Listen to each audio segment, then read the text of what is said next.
जुबेर कुरैशी हमारे साथ जुड़ गए। जी जुबेर, एक गृह मंत्री का ऐसा बयान आया है, सोचने पर मजबूर कर रहा है जनता को। देखिए गौरव, बाबूलाल गौर जो गृह मंत्री है मध्य प्रदेश में, उनका और विवादों का अब चोली दामन का साथ हो गया है उनके। वो जब भी बोलते हैं कुछ ऐसा बोलते हैं जिससे विवाद पैदा हो जाता है। आप देख सकते हैं इससे पहले भी जो उनके कुछ बयान आए थे वो विवादास्पद हुए थे। उसके बाद कांग्रेस जो बीजेपी संगठन था, बीजेपी की आला लीडर थे, उन्होंने गौर साहब के बयान पर प्रतिक्रिया देने के बजाय उनको खामोश रहने का दिया। आपको याद होगा चुनाव के दौरान गौर साहब का एक और बयान आया था जब उन्होंने कहा था कि मध्य प्रदेश में कांग्रेस 6 से 7 सीटें जीतेगी।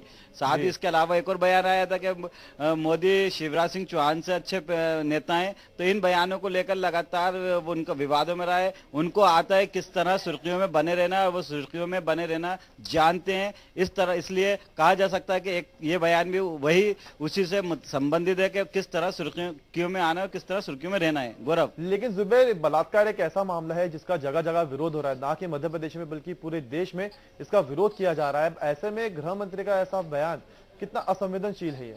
देखिए अगर एक नजरिए से देखा जाए तो बाबूलाल गौर जो गृह मंत्री जो उन्होंने बयान दिया है एक तरीके से उसको गलत नहीं कहा जा सकता। उन्होंने जो कहा है कि बलात्कार जो करते हैं वो कह के नहीं जाते हैं, वो बलात्कारी रेपिस्ट होते हैं। उन्होंने इसका एक उदाहरण भी दिया था। उन्होंने कहा था कि जब कोई आत्महत्या करता है तो वो किसी को बता के आत्महत्या नहीं करता, सुसाइड नहीं करता। अगर लोगों को पता चल जाए कि वो आत्महत्या कर रहा है या सुसाइड कर रहा है तो उसको रोका जा सकता है। उसी के तरह अगर कोई बलात्कार करने जा रहा है तो बलात्कार करने वाला किसी को बता के नहीं जा रहा कि मैं बलात्कार करने जा रहा हूं, या बलात्कार की कोई मंशा किसी को पता नहीं होती। अगर उनका यह भी कहना था कि अगर वो बलात्कारी करने वाला बता के जाके मैं बलात्कार करने जा रहा है तो उसे रोका जा सकता है, उसे पकड़ा जा सकता है। वो उन्होंने ये भी कहा है कि साथ में बलात्कार एकांत स्थान पर होता है, सुनी जगह पर होता है, इसलिए किसी को जानकारी नहीं मिलती। उनका इस तरह से एक तरह से कहना ये सही भी है, वाजिब भी है कि कोई भी अपराधी अपराध करने जाता है या घटना को अंजाम देना जाता है तो किसी को बता के नहीं जाता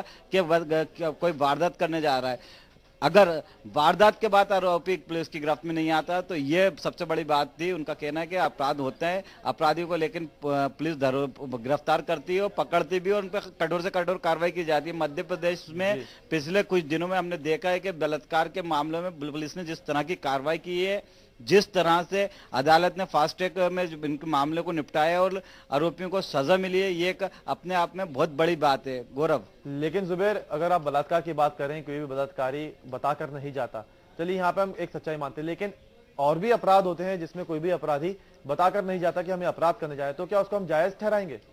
हाँ बिल्कुल। देखिए बलात्कार की घटना कहीं भी हो, किसी के साथ भी हो, बलात्कार की घटना एक अपराध है और ऐसा जघन्य अपराध है जिसकी सजा बहुत कठोर होनी चाहिए। इसकी में संविधान में भी इसकी सजा कठोर दी गई है, 10 वर्ष से ज्यादा की सजा दी गई है, यहाँ तक कि आजीवन कारावास की सजा रखी गई और अब मौत की सजा भी दी जाने लगी है। तो अपराध कोई भी हो, अपराध घृणित होता है, जघन्य होता है और उसका रोकने का, अपराध को रोकने का काम पुलिस का है। पुलिस अपनी जिम्मेदारी को पूरी करे, अपराधियों पर नकल डाले, ये सबसे बड़ी बात है। लेकिन जिस तरह के गौर साहब के बयान आते हैं वो विवादों में पड़ते हैं। उनकी एक ये काम करने का तरीका है, उनको पता है कि किस तरह से सुर्खियों में आना है, किस तरह से सुर्खियों में बना रहना है। वो हमेशा से इस तरह मीडिया की कमजोरी को जानते हैं। यही कारण है कि वो इस तरह के विवाद आए दिन इस तरह के विवादास्पद बयान देते रहते हैं और सुर्खियों में बने रहते हैं। जी बिल्कुल जुबेरी, हम आपसे लगातार चर्चा करते रहेंगे, लेकिन हमें फिलहाल रुकना होगा एक छोटे से ब्रेक के लिए। तो कहीं